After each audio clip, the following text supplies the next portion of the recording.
सरसों तेल के थोक रेट में 2 रुपये प्रति किलो की बढ़ोतरी हुई है। इससे फुटकर कीमतों में भी बढ़ोतरी तय है। हालांकि पामोलीन की कीमत में मामूली कमी हुई है। अन्य सामग्रियों की कीमतें इस तरह हैं। उल्लेखनीय है कि पिछले महीने की शुरुआत में सरसों तेल के थोक मूल्य में करीब 60 रुपये, रिफाइंड के दाम में 30 रुपये और पामोलीन की कीमत में 15 रुपये प्रति टीन की बढ़ोतरी हुई है।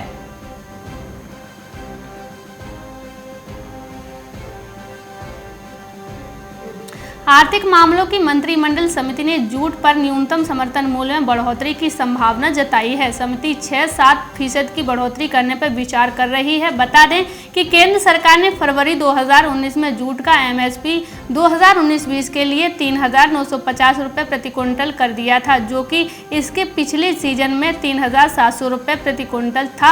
आर्थिक मामलों की कैबिनेट कमेटी की मीटिंग में ये फैसला लिया गया है।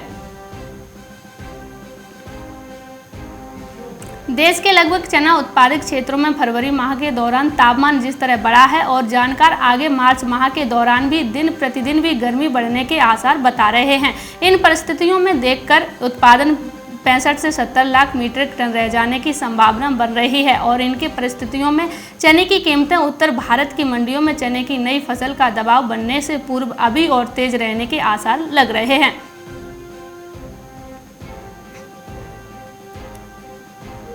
पेट्रोल की कीमतों में बढ़ोतरी ने देश भर की चीनी मिलों से इथेनॉल की आपूर्ति को प्रभावित किया है। इंडियन शुगर मिल्स एसोसिएशन ने कहा है कि कुछ राज्यों में तेल विपणन कंपनियों को इथेनॉल की अधिक मात्रा लेने की पूरी तरह से तैयारी नहीं किया गया है। भले ही चीनी मिलों ने 2020-21 में लगभग 325 करोड़ लीटर की आपूर्ति का आवंटन किया हो, लेकिन ओएमसी द्वारा इथेनॉल खरीद में चीनी मिलों कठिनाइयों का सामना कर रही हैं।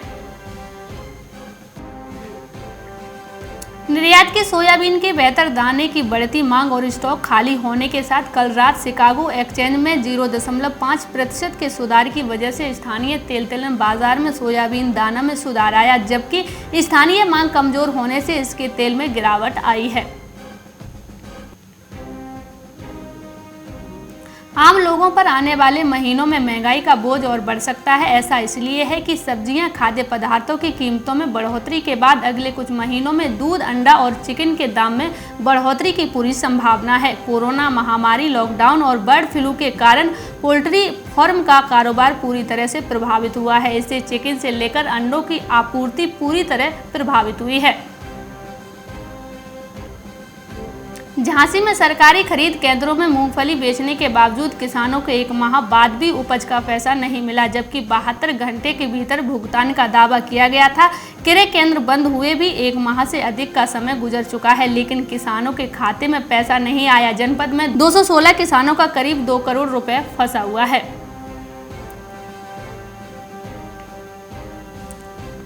कौशाम्बी में किसान आलू की खेती से आर्थिक स्थिति को मजबूर करने का सपना सजाए थे। इस बार आलू का दाम काफी गिर गया है, जिसकी वजह से फसल तैयार करने में लगी लागत को किसान नहीं निकाल पा रहे हैं। बाजार में भाव कम होने की वजह से अधिकतर किसान आलू को कोल्ड स्टोर में रखने का प्रयास कर रहे हैं। वहां भी उन्हें दिक्कत हो रही है। शिकायत के बाद भी किसानों की समस्या का निराकरण नहीं हो पा रहा है।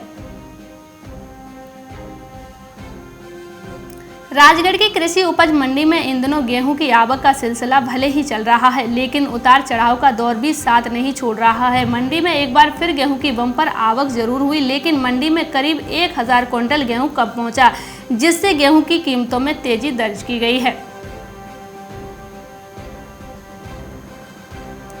महीनों तक महंगाई के आंसू निकालने के बाद अब प्याज को आम आदमी पर तरस आ गया है। दिल्ली, मुंबई, गुजरात और राजस्थान समेत कई राज्यों में प्याज की थोक कीमतें कम हो गई हैं। जो प्याज 15 दिन पहले तक रिटेल में 50 से 60 रुपए प्रति किलो बिक रहा था, अब घटकर 35 से 40 रुपए पर आ गया है।